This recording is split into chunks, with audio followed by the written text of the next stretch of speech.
available. Who would you pick to start that game? Phillip or Ben? Holla at your boy. Seeing how they're playing this week, I am going with the Los Angeles Chargers. It's not because I don't like Big Ben. It's because I don't trust Big Ben.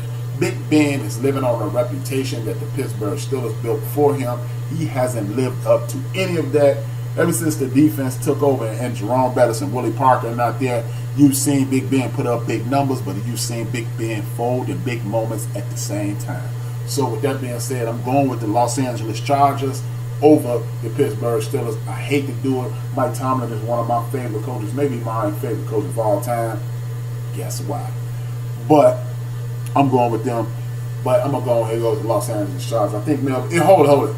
Correction. You know what? If it's a shootout, I'm going with Phil Rivers. That's how it is. After mentioning San Francisco versus Seattle, I'm going to go with Seattle because they have Russell Wilson, they have Carson, they have Pete Carroll. I think Pete Carroll should be in the conversation for best coach of the year. We all thought that Rivers. Oh, okay. I'm getting a lot of votes. Ben's what's happening? Ben what happened? Yes, Ben what happened? Help me out, Melvin. I don't understand. I'm going along with the Seattle Seahawks in that one. The next game up is Minnesota versus New England Patriots. If the Minnesota Vikings can stifle a bit of that running game, if Sonny Michel can be contained, not even stopped, the Minnesota Vikings got enough pass rush to put the Patriots in flux. If you put them in flux, all it takes is you to slow down Sonny Michel and then tee off on Tom Brady, and then we'll see. It's not because Drew Brees was short. It's because them dudes putting out them licks. I see nothing but red and black. Ooh, yeah, that Georgia crowd is out there in full force. Much love to the Georgia Bulldogs. Gotta love it. Now, I do pick Minnesota to beat them. Kansas City versus Oakland. This is a JV versus a varsity game. My Oakland Raiders stink all to high heaven. I hate John Gruden. I want to hit him in the center of his face repeatedly. So I'm going with Andy Reid and Kansas City Chiefs. They're going to be laser focused after this Kareem Hunt thing. They're trying to prove that they don't need him, and they're not going to need a wife beater or a woman beater. We don't need him. And I do believe they will smack the Oakland Raiders up because John Gruden is tanking. I think he should be fined for tanking. Anybody who knows me knows my position on tanking. If you don't say you don't know it, and I repeat it. And that leads me to the Tennessee Tuxedos versus the Jets. I expect the Tennessee Titans to beat the Jets because the Jets suck. How about that? My AFC championship game contending Houston, Texas. Y'all heard me say it. The Houston, Texas will be one of the participants in the AFC championship game they have running with my man Lamar Miller and Blue. They have a passing game with Dre, with my man Demarius, and my man Deshaun, and they have Whitney Merciless blowing down the quarterback's back, Clowney blowing down the quarterback's back, and Mr. Third Quarter Sack himself, J.J. Watt. I don't think they can be stopped in a traditional situation. That's why I got them playing in the AFC Championship game. Nobody's looking for them. I'm messing with them because I like Deshaun Watson, and y'all know why. The Indianapolis Colts versus Jacksonville Jaguars. They have Ricardo Montalban at quarterback. They are busted up. They cannot continue with the likes of Andrew Luck this week. Even though they're in Jacksonville, I'm going with Andrew Luck. And this leads me to two of my favorite teams. Well, two teams that I like. Cam Newton and my second favorite active quarterback in the NFL, which is one Jameis Winston.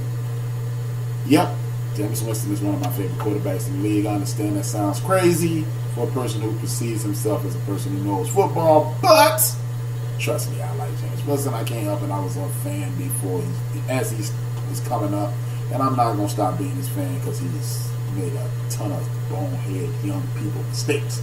Jags are done. That's an easy pick. No BS. BS3. Boy, that was the easiest pick I've ever made. The Jags are fried. And word around the campfire is they are thinking about shopping my man. He ain't a player. He just talk a lot.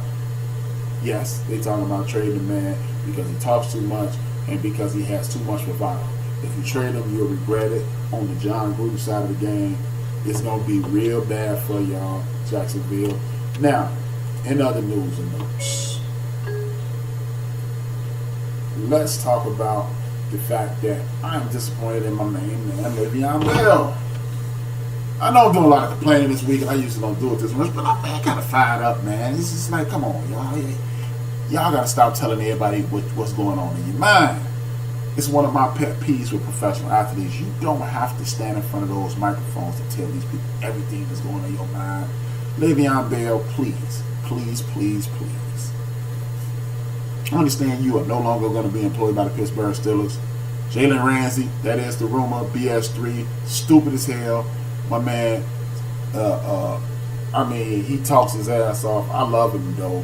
I don't have no problem with him talking about other players. And he called it ain't like he calling all-time great scrubs. He calling scrubs. He calling spade a spade. Jalen Ramsey, get there. You get there. I'm cool with you anyway, man. Even though you might be on the sweet side. Okay, I ain't even gonna go there. But I got an issue with Le'Veon Bell. Le'Veon Bell made a comment on Twitter that imagine him with the Colts. The only reason Ben traded him to who? They are just shopping him.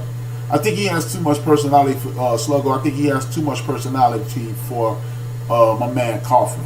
For those who don't know, even though I am a fan of Coughlin, he really trying me with this too. But with this Kaepernick thing, the owner of the Jaguars allegedly, but I'm gonna give him credit for it because he ain't corrected it. He allegedly wanted Kaepernick, and Tom Coughlin said, "No, you let me run the team." And you hired me to run the team. I don't want that type of guy on my team. Now, I would, in some cases, I would be upset, but I'm trying to give Tom Coughlin some leeway. I'm trying to give some leeway, but it is awful strange that the teams that don't want Kaepernick, all those teams need quarterbacks. How strange is that? So y'all would rather lose and get y'all draws kicked in y'all ass than to win with a brother who can help you. Burn in hell, burn in hell, burn in hell. I don't care. I'm not gonna cry you a river. Get the hell out of here. So, but with that being said, Le'Veon, stop letting people know. Stop letting the left hand know what the right hand doing. It's what they used to say in the streets of Chicago. You cannot let everybody know what you're doing, bro. It's kind of stupid. You lose leverage in regards to negotiation. If you want to go to the Colts, everybody know the Colts need weapons. But if they know you want to go there, instead of offering you 17, they might try to offer you 14 because they know you want to be there. They know you're visualizing this. They know this is an interest of yours. Never let nobody know what's going on. It's kind of stupid. I like you, Le'Veon, but please, you and a lot of these brothers that just feel the need with that microphone shoved in your face, y'all need to go to the Kawhi Leonard School of Talking. Shut the hell up. Don't nobody know what Kawhi Leonard is doing right now. Ain't nobody trying to know what he's doing right now. But at the end of the day, he's going to do what's in his best interest. And a lot of these dudes, yeah, they just shopping him. Keep your leverage. Thank you, Sluggo. But they, for whatever reason, they want to stand they want to stand at the podium and talk about what's going on. Man, you don't have to tell these people because guess what? When they thinking about cutting your ass, they don't go out and tell everybody. Now, even with the Jalen Ramsey thing, I believe that's a tool to get these people. Yeah, Le'Veon will get his money. I do think it's a tool to hopefully get you to fall in line. Jalen Ramsey, shut your ass up, we'll get you up out of here. I think that's what it is. You right, BS3. Le'Veon will get his money, but I don't want Le'Veon to get 50 cents less than he's supposed to. And when people know that that's what you want to do, they will lowball you in order to get you where you want to go. Instead of maximizing, i.e. LeBron James, i.e. Kevin Durant, hey, I don't know what I'm going to do. I'm crazy. I don't know what the hell going on. And when you pretend to be crazy, then you maximize your financial ability to earn. That's all I'm saying. I doubt it. I have no doubt in my mind that he's gonna get what he want when he want to do it and all that. But I'm just tired of these dudes standing in front of these podiums, spewing out their personal thoughts and business. Look, we should only be asking these dudes sports questions. We should only be giving a damn about what's going on the field. Yeah, their innermost thoughts and their personal issues that are just the innermost thoughts and personal issues. I don't give a damn what you do. As long as you ain't bringing no harm to no old people or no kids, do what the hell you want to do.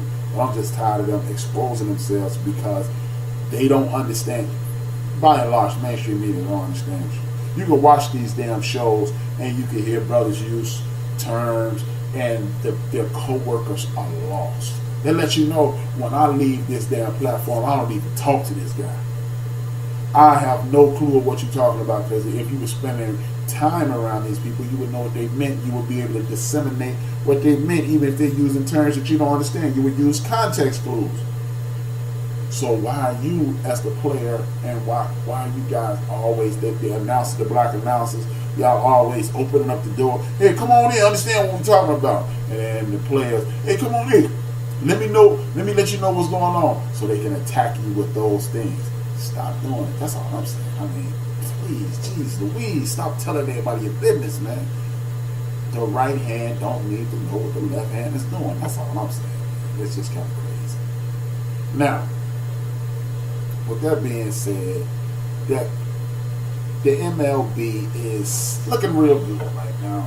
I know it's hot stove, but there are two trades right now, and it's starting to make me believe that the Major League Baseball is definitely fixed so the big name teams can win. Anytime you got Madison Bumgarner on the trading block, and you got Yasiel Puig maybe going to the Cleveland Indians for one of the best pitchers in all of baseball, what the hell would Cleveland be able to do at that point if you give away your best pitcher and one of Corey Kluber, one of the best pitchers in all of baseball? It's the Dak step. I don't know. With that being said, I want to go off on a tangent, y'all. Why is everybody telling me boxing is dead? And over the last 10 years, you tell me boxing is dead, boxing is dead, boxing is dead, boxing is dead. We don't have any big names in boxing. Boxing is dead. If it wasn't for the Deontay Wilders, if it wasn't for Floyd Mayweather, if it wasn't for a few other people, yes. They're shopping him for Corey Kluber and some additional pieces to the Los Angeles Dodgers. Just imagine Corey Kluber, Clayton Kershaw, and that pitching staff with the hitting that they have behind them. Boy, it's going to be hell to pay the captain with the Los Angeles Dodgers. That's why I'm starting to wonder, is this shit fixed? Jeez, how the hell can you be that stupid to get away Corey Kluber, one of the best pitchers in all of Major League Baseball? But, like I was saying, boxing. We have one of the biggest fights in a very long time in the heavyweight division tonight. You got my man Deontay Wilder. Shout out to Deontay Wilder for standing up for the culture and checking that sucker MC of the reporter that's talking to him. But you keep hearing, okay, first and foremost, I'm conspiracy brother. I'm conspiracy brother through and through. But you keep hearing this nonsense about boxing is dead. And one of the number one points of argument that I hear is, if boxing not dead, dude, tell you what, once you get, who's the chump? Once you get past, I think you mean Puig, yeah, he is kind of a chump. Once you get past Floyd Mayweather and 3 or 4 other guys, you don't really know nobody in boxing. Boxing is making poor people out of millionaires all the time. Is it the smartest way to make a living? No, it's not. But it is a way to make a living. It could potentially be a way for a lot of these young, angry people to work out some of these problems. If you learn how to box, you might be less likely to pick up a gun and sock somebody in the face. I'm just saying. But, dude talking to Wild, oh, what a sucker MC, man. What a clown. Bozo Z clown. I swear to God. But, like I was saying, man, boxing is not dying. Everything in the world is a niche. Podcasting is a niche. We are trying to draw people to our shows, the people with shows, BS3 Sports and Music, KC, my man Mo, and anybody else in here with a show. If I miss you, I'm not. It's no disrespect intended. But anybody, it's a niche. It's a niche audience. Football is a niche audience. Guess what? Everybody don't like football the way we like football. There's some people in America that don't give a damn if Georgia win or lose tonight.